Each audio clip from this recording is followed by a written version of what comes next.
शादी के बाद एरा के दिल में एक ही ख्वाहिश होती है कि वह अब कामयार की जिंदगी को फिर से बदलेगी। जिस तरह वह पहले था, उससे मोहब्बत करता था, उसके लिए उसने अपने आप को बदला था, वैसे ही हो जाएगा। वह उसकी हर बात मानेगा। मगर कामयार पहले ही अपने आप को बदल चुका था, वह पहले जैसा हो चुका था। जैसे ही एरा कामयार के करीब जाती है तो उसे एक बहुत जोरदार झटका लगता है। कामयार उसे मुंह फेर लेता है। एरा कामयार का हाथ पकड़ती है तो कामयार अपना हाथ छोड़ा लेता है। वह अपने दिल की हर बात बताने लगती है तो वह इग्नोर करके चला जाता है। यह देख एरा हैरान रह जाती है और अंदर ही अंदर से टूट जाती है। वह तन्हाई में बैठकर कामयार के रवैये की वजह से रोती है। एक दिन फरीहा कामयार को देखने आती है।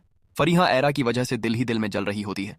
उससे बर्दाश्त नहीं हो रहा होता कि कामयार फिर से एरा के साथ है। मगर जब वह एरा के साथ कामयार का रवैया देखती है तो उसका दिल खुश हो जाता है। उसके दिल में फिर से एक ख्वाहिश जन्म लेती है कि एरा और कामयार को एक दूसरे के खिलाफ भड़काया जाए। उनके दरमियान इख्तिलाफ तो पहले ही है, उनका घर खुद ही खराब हो जाएगा। वह देखती है कि एरा कामयार के लिए काफी बनाकर लेकर जाती है, लेकिन कामयार उसे पीता ही नहीं और उठकर चला जाता है। यह देख एरा दुखी हो जाती है। फरीहा इसी मौके का फायदा उठाते हुए एरा के करीब आती है। वह कहती है, ऐसी मोहब्बत का क्या फायदा जिसे हासिल करने के बाद इंसान के साथ यह सुलूक हो जिस तरह उसने तुम्हारी इंसल्ट की है। अगर तुम्हारी जगह कोई और होती तो वह कब की यहाँ से चली गई होती। तुम्हारी हिम्मत है जो तुम ये सब बर्दाश्त कर रही हो। ये बातें सुनकर एरा की आंखें फटी की फटी रह जाती हैं। उसे फरीहा की ये बातें बर्दाश्त नहीं होती और वह फौरन कमरे की तरफ भाग जाती है। वह फिर तन्हाई से दिल लगा लेती है और वहीं बैठ जाती है। फरीहा को समझ आ जाता है कि उसका पहला वार काम कर गया है। लेकिन फरीहा की ये बातें कामयार की माँ ने सुन ली होती हैं। वह फरीहा के करीब आती है और कहती है, तुमने ये बातें एरा से क्यों की? फरीहा कहती है, मुझे पता है आपको भी ये लड़की पसंद नहीं। कामयार की वजह से आप इसे बर्दाश्त कर रही हैं। मेरे पास एक आइडिया है, अगर आप मेरा साथ दें तो हम दोनों अपने मकसद में कामयाब हो जाएंगे।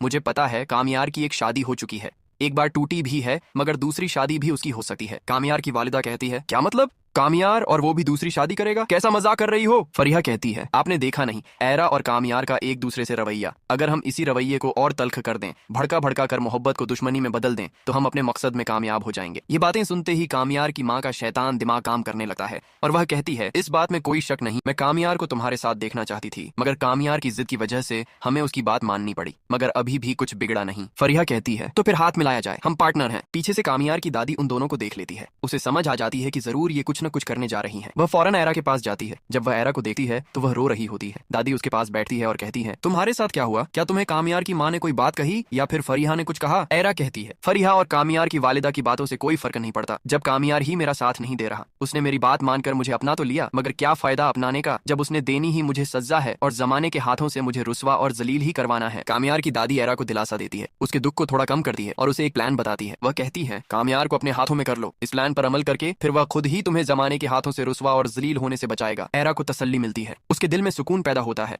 और वह अपनी हिम्मत को और मजबूत करती है। क्या एरा कामयार की दादी के बताए हुए प्लान पर अमल करके कामयार को फिर से अपनी तरफ माइल कर पाएगी, मोहब्बत से उसके साथ जिंदगी गुजार पाएगी, या फिर फरीहा और कामयार की माँ एरा को कामयार की जिंदगी से निकाल बाहर करेंगी? इस ड्रामे की एंडिंग जानने के लिए हमारे चैनल को सब्सक्राइब कर लें।